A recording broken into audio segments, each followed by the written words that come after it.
नमस्कार, मैं हूं मृत्युंजय कुमार झा और कमोडिटी सुपरफास्ट में आपका स्वागत है। आज हम सबसे पहले बात करेंगे 5 महत्वपूर्ण खबर की और उसके बाद आपको बताएंगे कि आपके लिए ट्रेडिंग कॉल्स क्या क्या होंगी, कहां पर आप ट्रेड कर सकते हैं और फिर आपके सवाल होंगे, एक्सपर्ट के जवाब होंगे। और खबरों की शुरुआत करते हैं कच्चे तेल के साथ, क्योंकि कच्चे तेल की कीमतों में जोरदार तेजी आ गई है और ब्रेंट क्रूड का भाव $45 के करीब पहुंच चुका है। WTI क्रूड का भाव $42.5 के ऊपर निकल चुका है। ब्रेंट और WTI में करीब 3.5% की मजबूती है। MCX पर कच्चा तेल 3150 के पार है। 4% की तेजी यहां पर देखने को मिल रही है और अच्छी रैली यहां पर पिछले कुछ दिनों में क्रूड मार्केट में आई है। इसके अलावा क्रूड के अलावा अगर हम बात करें सोने चांदी की, तो गोल्ड और सिल्वर की कीमतों पर दबाव है। MCX पर सोना 50,500 रुपए के नीचे है, मामूली गिरावट है। चांदी का भाव $350 से ज्यादा टूट चुका है और 62,700 रुपए के करीब है। अंतर्राष्ट्रीय बाजार में चांदी के दाम $1875 प्रति औंस के नीचे हैं। इसके अलावा तेल तिलहन वायदा में अच्छी बढ़त दिख रही है। सोयाबीन का वायदा 4400 रुपए के करीब है। सोया तेल का भाव 1000 रुपए के पार पहुंच चुका है और करीब करीब 2.25% की तेजी सोयाबीन में और सोया तेल में दिख रही है। इसके अलावा कॉटन केक में भी बाइंग लौटती हुई दिखी है और कॉटन केक का वायदा 2.5% ऊपर ट्रेड कर रहा है। दिसंबर वायदा 1950 के ऊपर है। बाजार में कॉटन की आवक में कमी आई है और डेयरी इंडस्ट्री में रिवाइवल से कीमतों को सपोर्ट मिला है। इसके अलावा चना वायदा तेज हुआ है और 5300 के करीब पहुंचा है भाव। 1% तक दाम यहां पर बढ़े हैं। 6 हफ्ते के निचले स्तर से कीमतों में सुधार देखने को मिल रहा है। तो ये 5 महत्वपूर्ण खबरें हैं और इन 5 खबरों के बाद अब हम बात करते हैं 5 ट्रेडिंग कॉल्स की और हमारे साथ अमित सजेजा हैं इस पर बातचीत करने के लिए। अमित जी, बहुत बहुत स्वागत है आपका। गोल्ड से शुरुआत कर लेते हैं। गोल्ड में क्या अभी बाइंग का मौका आपको दिख रहा है इस लेवल पे? जी नमस्कार मृत्युंजय जी। देखिए, वैक्सीन का जो न्यूज़ आने के बाद जो एक जॉइंट एफर्ट है फाइजर और बायोएनटेक के बीच, तो उसके बाद हमने देखा कि पिछले 2 या 3 महीनों में सबसे बड़ी गिरावट हमने इंट्राडे में आते हुए देखी, जहां लगभग $100 एक दिन में गोल्ड ने निकाल दिए थे और उसके बाद फ्लैट सा कारोबार हो रहा है पिछले 2 सेशन से। लेकिन मुझे लगता है कि ये फ्लैट इसलिए है कि इसे एक रिकवरी की ज़रूरत है बाज़ार को। लगभग ₹2,500 का एक ही दिन में फॉल आने के बाद एक स्टेडी मूव अपसाइड में हमने कल देखा था। तो मुझे लगता है कि उसका एक रिपीट आज देखने मिलेगा। ऑलरेडी सुबह से हमने मंदी आते हुए देखी है या मुनाफा वसूली आते हुए देखी है। मुझे लगता है यहाँ से और गिरावट का जो स्कोप है वो कम है और एक शॉर्ट कवरिंग मूव 50,800 से 50,900 इस रीजन तक आ सकता है। डॉलर टर्म्स में $1,900 स्पॉट में आने की आशंका अच्छी खासी बनी हुई है। तो इसके चलते मुझे लगता है कि 50,250 का जो एक इमीडिएट सपोर्ट है, अगर वो रीटेस्ट होता है तो बाइंग अपॉर्चुनिटी प्रोवाइड करेगा। 49,950 यानी एक थोड़ा डिसेंट डीप स्टॉप लॉस लेके बाय किया जा सकता है और 50,800 से 50,900 के लक्ष्य इंट्राडे में लिए जा सकते हैं।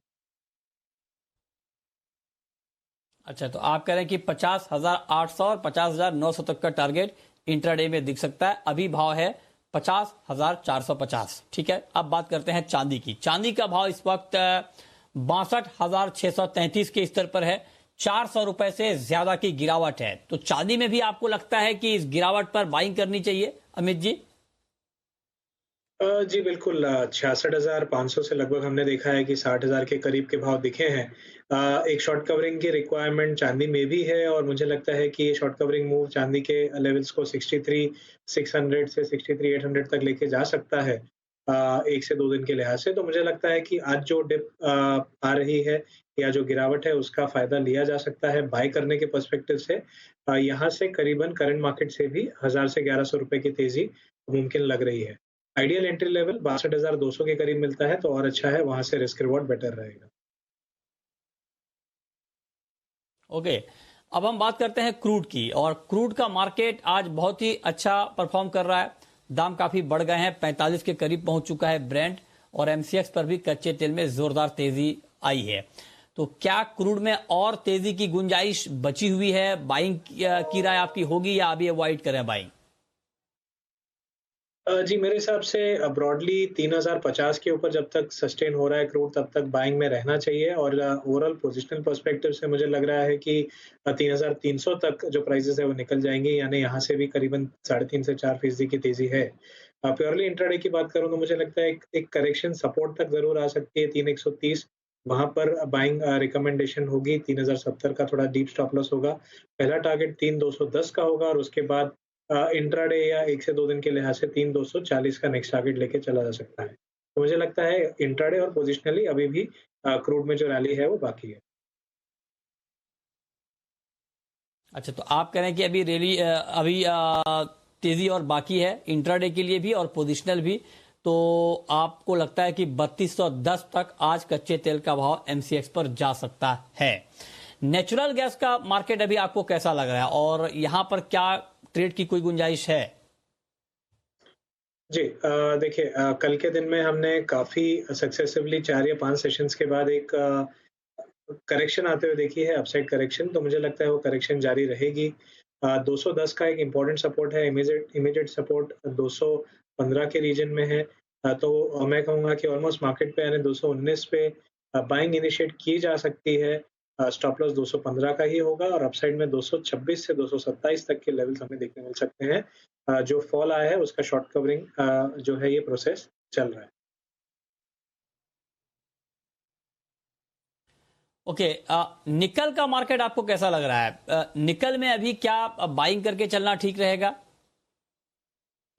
जी, देखिए, बेस मेटल्स पैक में ही कहीं न कहीं काफ़ी शानदार तेज़ी लौटी है जब से वैक्सीन का उसके पहले जैसे लास्ट वीक हमने इलेक्शन रिजल्ट्स देखे थे।